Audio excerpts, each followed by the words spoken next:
Boo, we are talking about how to not let other people determine how you feel. And today specifically, we're talking about relationship. Now, this is a super complicated topic, so this is actually part 3 on this whole shebang. So make sure you look at the last 2 Tuesdays videos to go further into how to be in charge of how you feel and not have other people be in charge of it. This is how to not get stuck in judgment thinking and how to respond when people are not doing or saying what you want to do. Today, we're talking about relationships. Specifically, toxic ones and ambivalent ones, which you might not have even heard of before, but that's why we're going to talk about it. Now, the first thing I'm going to say is something that you already know, but I have to say it anyway because it's necessary, even though it's obvious. If you have any toxic relationships going on in your life, you need to cut those out. These are relationships that deplete you. They try to diminish your worth. They encourage unhealthy habits. They negatively impact your physical, mental, emotional, spiritual life. And you only got one life, boo. So you gotta cut that shit out. Now, I realize this can be a hugely challenging thing. So I want you to question 2 assumptions. And then I want you to make sure that you get the support that you need in order to end these toxic relationships. I need you to question the assumption that these people have to be in your life. And I need you to question the assumption that it's going to be hard or impossible to change that relationship.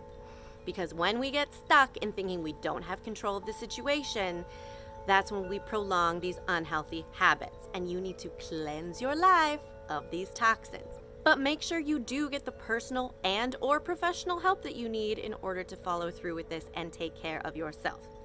Now let's talk about ambivalent relationships. These suckers are sneaky because you might not even know how to spot them. They're not as overtly negative as toxic relationships, and therefore you can't really as easily imagine how great your life would be without them. But studies show that these actually have real, actual negative effects on your mindset, on your energy, your quality of life.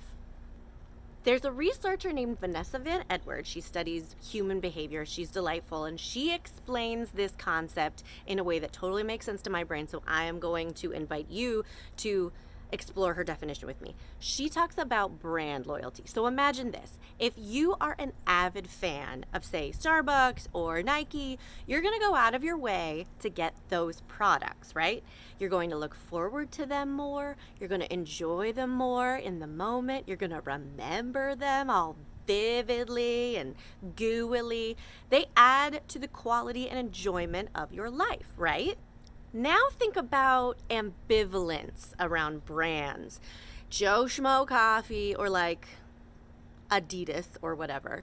These are brands that don't really do anything for you. You won't go out of your way to get them because they don't actually add to the quality of your life. They don't do any of the stuff that we just talked about with Starbucks and Nike. They might fulfill a purpose or a need, but you don't actually feel as satisfied after having them. Makes sense, right? Now I want you to take this concept and apply it to the people in your life. Who are you an avid fan of, and who are you kind of meh about? This is how you parse out the ambivalence in relationships. Who are you making plans with out of obligation or habit? Who do you not really look forward to seeing before you see them? And who do you actually not feel that great or energized or uplifted by or connected to after you see them? Who isn't actually adding to the quality of your life? These are people that you might actually be in ambivalent relationships with. And here's why that sucks. They might actually be contributing to you feeling sluggish or bummed out or stuck or even behind, because by maintaining these relationships, you're perpetuating an unfulfilling cycle. Your relationship is not progressing or growing or deepening. You're not getting anything out of it. And that shit rubs off on you and makes you feel like, why am I spending my time and energy on this person? Good question. Think about how much more energy and time and bandwidth that you would have if you only spent time with people that you actually cared about, connected with, and wanted to be around. People you're an avid fan of. Think about how empowered you would feel after months of only spending time with these kind of relationships.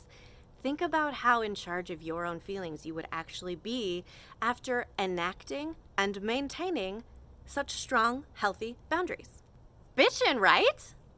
Here's the great thing about this idea. There is no super uncomfortable, huge action item to be done now. You don't have to go through your contacts and like declare to the 700 people, like, we're in an ambivalent relationship, I don't want to hang out anymore. We're trying to reserve your energy, boo. And that sounds like a lot of work. So what you need to do now is actually just let this idea sink in. Think about the people in your life and how you want to spend your time and energy. Do you want to cultivate avid fan relationships? And do you want to actually start cutting out the ambivalence in your life? And then you just have to act on that as time goes forward.